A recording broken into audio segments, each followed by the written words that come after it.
Disney Cars diecast line is one of the most comprehensive toy lines based on a film franchise and has produced some incredible diecasts over the years.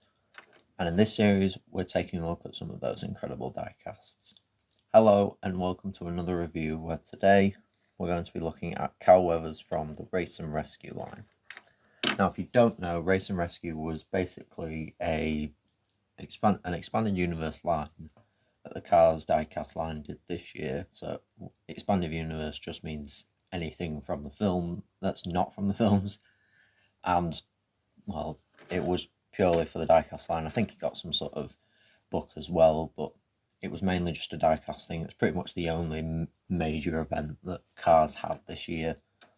So, yeah, that's been the line. It's been interesting because it's been part of the Cars diecast main line where they make the Cars 1, Cars 2, Cars 3 diecasts, which usually these diecast lines are separate.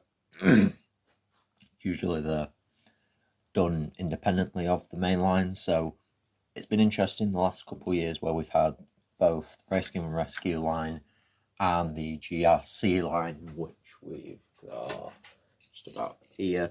Yeah, both of these lines have been done pretty much away from the they're both separate from the films, but they were done as part of the diecast mainline where the film cars are done, which usually it's not how this would work. Like if this was the 2010s, like sort of after Cars 2, these lines would be done separately as just their own independent things, but they haven't been for the last couple of years, and that's been both good and bad. So the good is we've gotten some incredible designs from these lines, as you saw with the GRC Lightning McQueen, but also just like the Cal Weathers.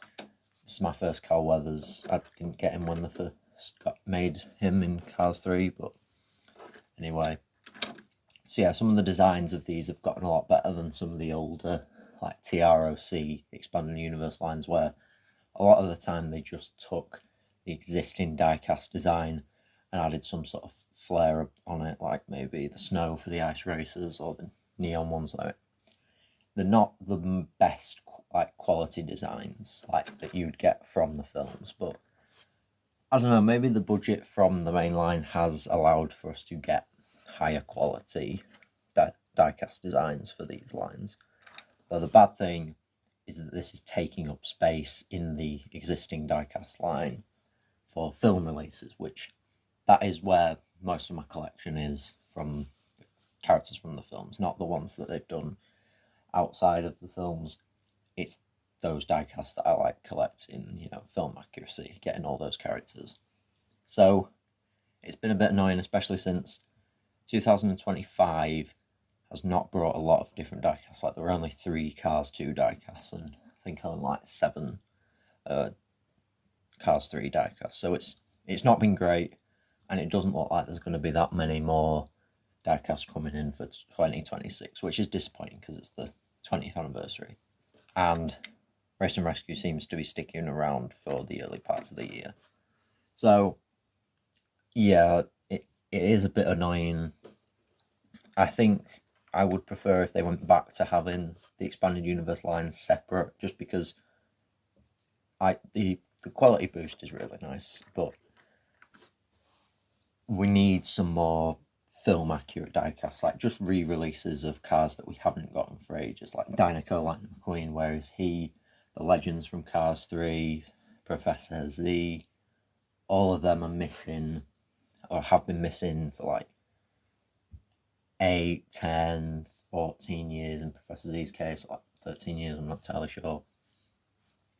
But then we get cars that no one really asked for this. It's not to say that it's a bad design, and we will actually get onto the design in a minute, but it is a bit annoying. So it's good and bad, but I think that it's been an interesting experiment, especially this year. We've got some interesting characters have gotten some new variants, like Kathy Copter, who thought she'd ever get a variant. But it's been alright. I'd say it's been an interesting line. I haven't got many of them because I've just haven't seen many around in my shops. I've got the Mater, but that's pretty much it. And Cal, I'm waiting on the Morgan Martins. I need like an ambulance, and I'm not paying for his old Cars 3 release, so that'll be one to look out for. So yeah, now we're on to the actual design. So like I said earlier, this is my first Cal Weathers. When the first like Cars 3 waves came around, I never got Cal Weathers as diecast. I think that was because I got from the Disney store. I got most of my diecasts from the Disney store. But I didn't get... I got this sort of like multi-pack that they used to do, which was like plastic cars that were slightly smaller than this. And both Cal Weathers and Brick Yardley and I think Jackson Storm also came in that pack. So essentially, I thought I had them as characters, which I did, but they weren't like die-cast models. They were sort of...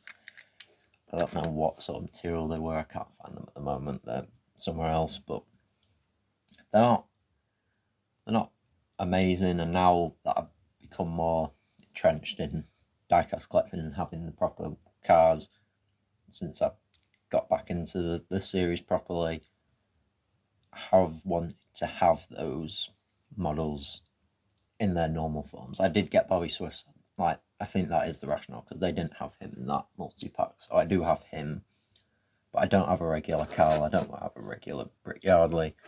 I did get a regular Jackson Storm earlier this year, but anyway, onto the diecast. Yeah, this is my first Cal Weathers.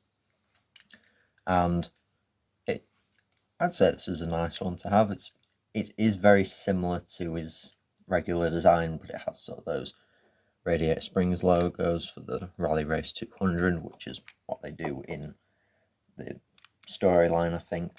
I haven't read it. It's an early reader's book. I'm a bit old for it now, but yeah, so you got the Dynaco logo as usual and that. So can you get that? Yeah, that's in focus, I think. I'm not entirely sure. And then, of course, the number 42 on the line. Cal Weathers as at the top of his name. That's a pretty cool detail that they have. Finally fixed it from Hank Weathers after all this time. The sort of mismatched grey and red wheels, they're really nice to have and a bit different for the diecast. But yeah, it's compared to like the Race and Rescue Mater, who is a very, very out there Mater design. He is nothing like his normal version. The Cal is very simple, you know, it's just him, some extra decals and things for the race, which I think is alright. It's not the most amazing design, but I think it will look well on the rest of my display, so I'm going to give him about a B grade, I'd say. And I thank you for watching.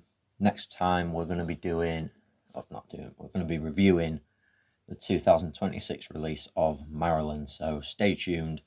Comment down below what your favourite version of Cal Weathers is, and take care.